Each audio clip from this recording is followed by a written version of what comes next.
Hello, BookTube, and welcome back to Book Trek 2021, a BookTube event that I'm embarked on with a bunch of other BookTubers where we are reading Star Trek fiction for the rest of 2021.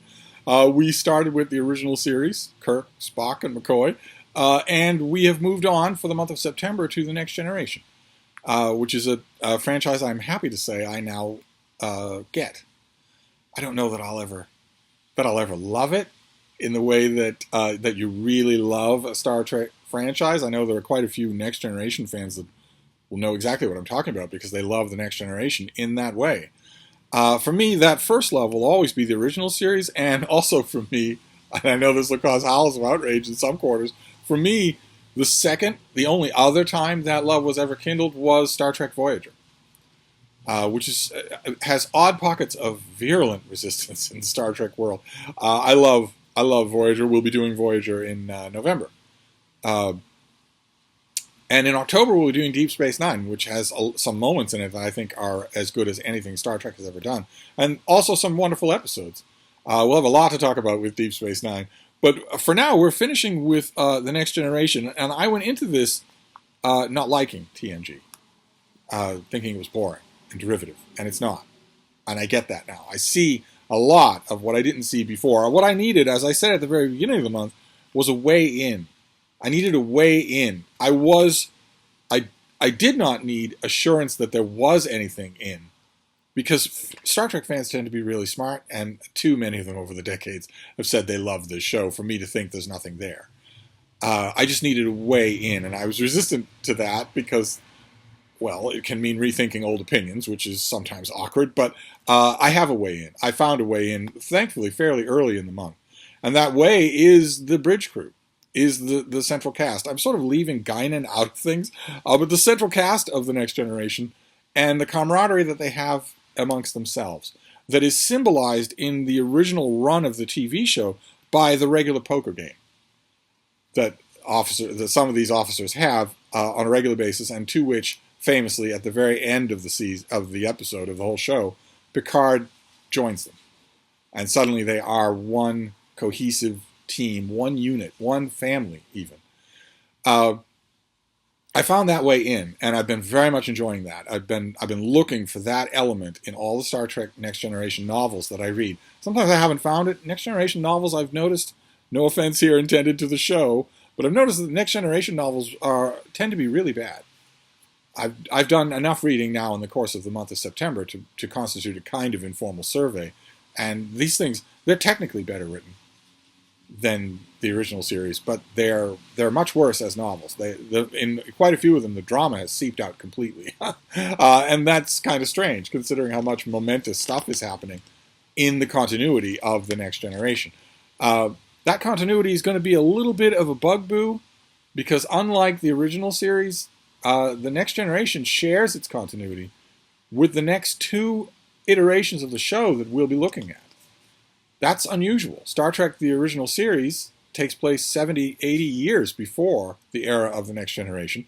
And Star Trek Enterprise, the last thing we'll be looking at in 2021, takes place a generation before Star Trek, the original series. But The Next Generation, Deep Space Nine, and Voyager all take place at about the same time. Voyager is kind of exempt because it's on the other side of the galaxy. But Deep Space Nine and TNG overlap quite a bit, to the point where dyed-in-the-wool TNG fans were wondering what was Picard and his crew doing during the Dominion War. It's in Deep Space Nine that Federation history starts to be written on a large scale. And that has to involve everything that we learned in The Next Generation has to be involved in that. All the characters do. But I've been grateful in the course of September that I found a way in, finally, to this iteration of the show, so that there's not that weak spot anymore. I don't have to just blur over it. And I've noticed that rewatching old episodes with that way in mind really emphasizes. I see it, where it was there all along, but I see it now. I see those elements woven throughout all the episodes, that the relationship between it's this crew learning how to be a family. Where, to some, I would say, marked extent, Kirk's command crew was already a family when we meet them. We don't meet them forming, and in the show we don't see them ending either. Whereas in the Next Generation, we see both. And I've been loving that element in the novels that I've been reading, but last night I thought, well, you're running out of time in the month. The month is coming to an end, even though it's summer weather. That we are approaching October, which in Boston, since Boston is located deep in the tropics, just check a map. It's going to continue to be summer weather in Boston in October, of course. It's still going to be mid-80s during the day, 80 to 95% humidity. But September, anyway, has a limit on the calendar, and we're running out of that time. So I won't be reading about the Next Generation in October. So I thought, you should press that a little. Now that you know your way in, and your way in is the camaraderie between this bridge crew, maybe you should strain that, stress it, and see what kind of a reading experience it leads.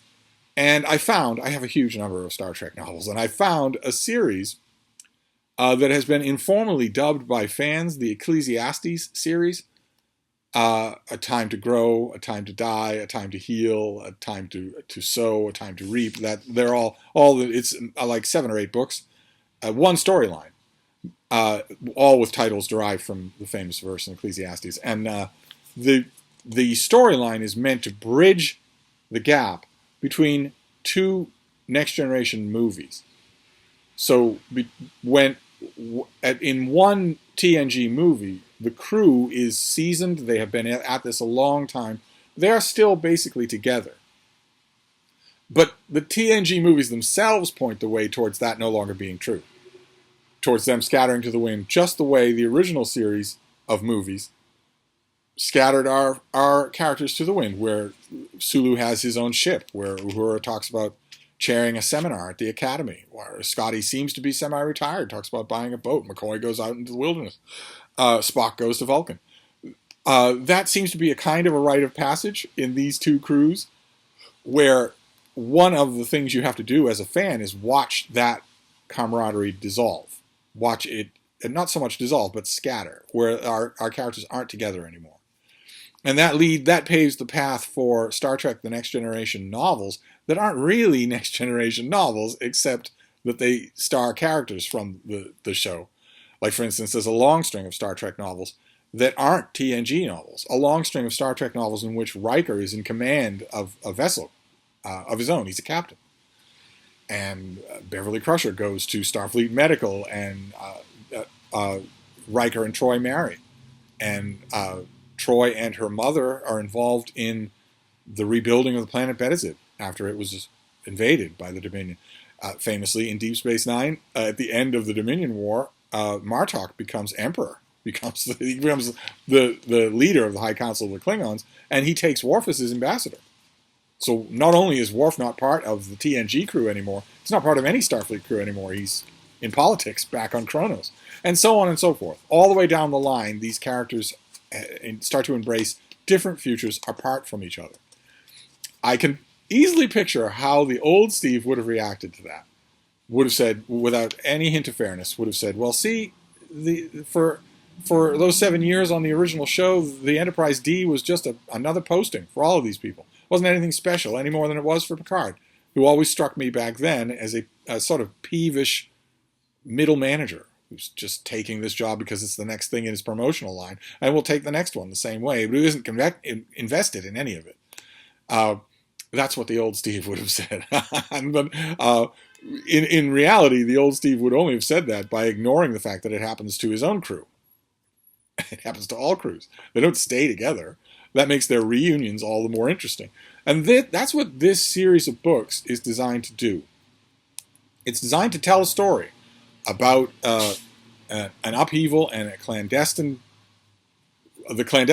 upheaval on a distant planet that has connections with the presidential upheaval on Earth, or in the Federation rather, and also that involves Ambassador Worf in a whole bunch of behind-the-scenes machinations that he can't even share with Martok. And those are, as far as I can tell, the events of most of the books in this series.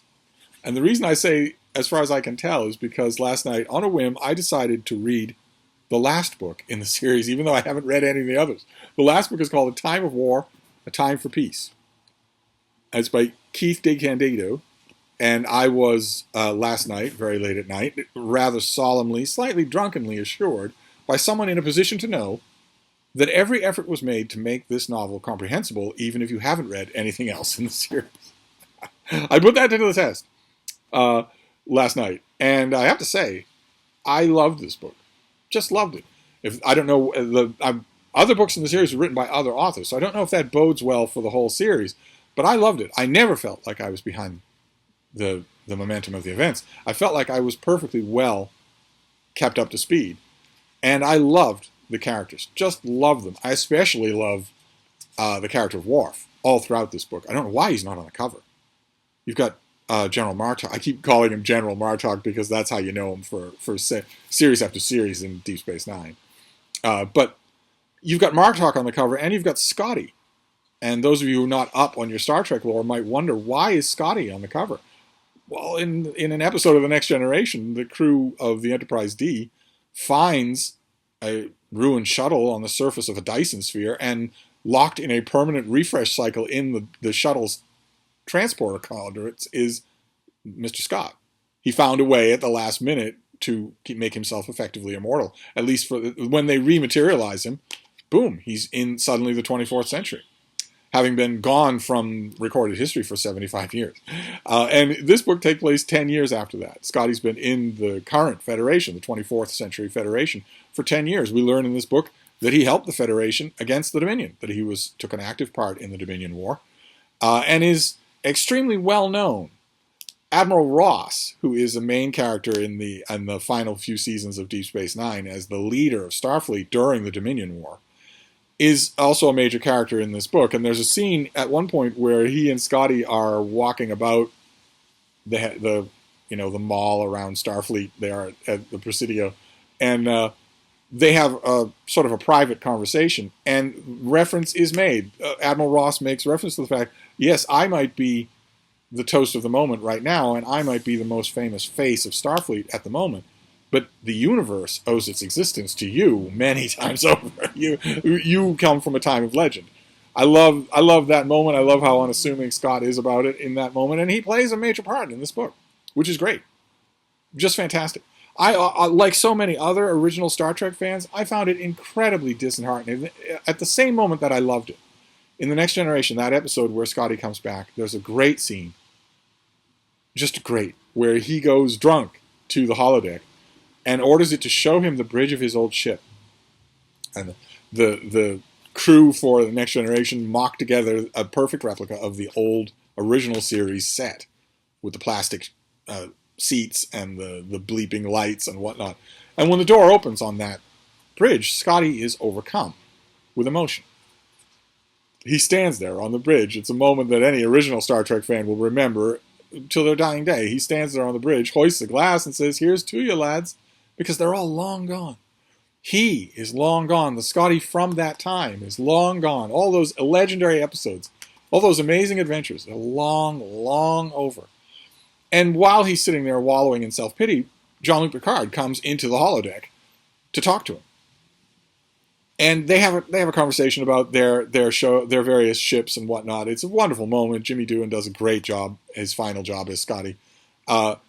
And then Picard says to him, "Well, you are a little bit behind on the times, but you could study up on technical manuals." And Scotty says, I'm not 18. I'm not a raw cadet. I can't start from scratch." And I don't know a single original Star Trek fan who didn't hear that and just howl. That's not Scotty. What do you mean? You're just going to give up? You're not curious to learn these new things? You'd be more curious than anybody. And I'm very happy that most Star Trek writers, in fact, all that I know of, just ignored that. They just have that be the trauma of the moment. And that, of course, Scotty will stay in Starfleet and will rise to prominence again. He's not only the most intuitively brilliant engineer in Starfleet history, but he's also a living legend. So, of course, he'll stick around and find new purpose instead of retiring. And he does. There's a whole series of Star Trek books, the Starfleet Corps of Engineers.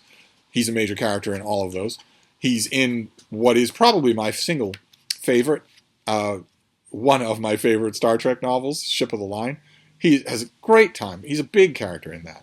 And he's in this as well. And he's really well done. And the action is well done. This novel, I think, since this is the end of this series, I'd be willing to bet that more than any other novel, this one really paves the way for there being no more TNG novels.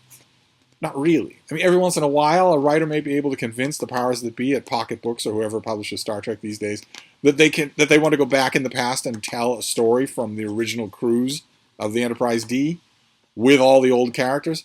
But I can easily imagine a series editor saying, why? Why would you bother to do that?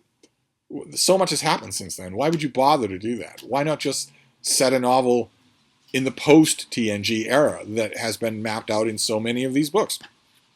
I think this book, more than anything else in this series, and more than any other Star Trek book, paves the way for all of those new books, where Riker is in command of a ship, where the original crew members might be here and there, a couple might be pulled in for an adventure, but it's not the bridge crew anymore, because that's long gone. I think that's fascinating. I think that kind of organic growth is fascinating. And you'd think that political intrigues, I mean, this novel takes place after the Dominion War. After a war in which the survival of the whole of the Alpha Quadrant was threatened, and after a war in which the Romulans, the Klingons, and the humans of the Federation all came together to fight a common enemy, that would have huge, huge after effects, you would think.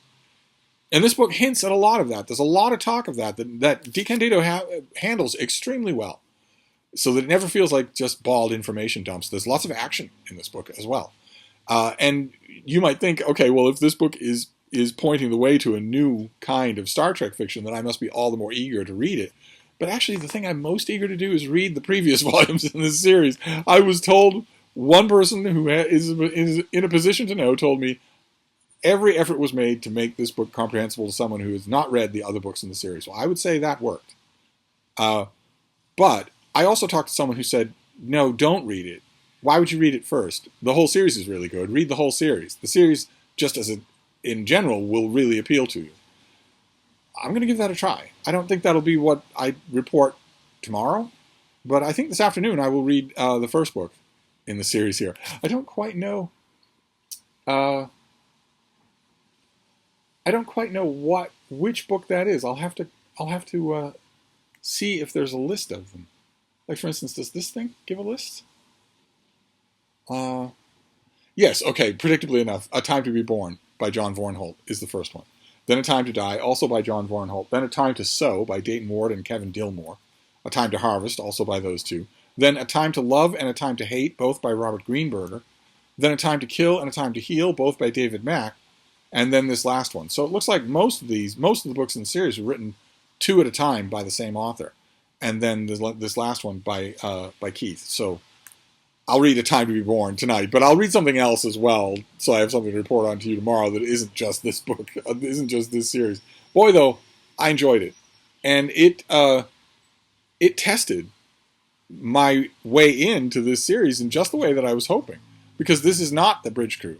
This is not the bridge crew together. Instead, this is the world of The Next Generation, and by extension, Deep Space Nine. These books will make a good bridge to Deep Space Nine, because these are contiguous with the events of the end of Deep Space Nine. So your Star Trek book today was quite enjoyable. It had a tiny taste of the original series. A character is still alive and well in The Next Generation, but it was quite enjoyable.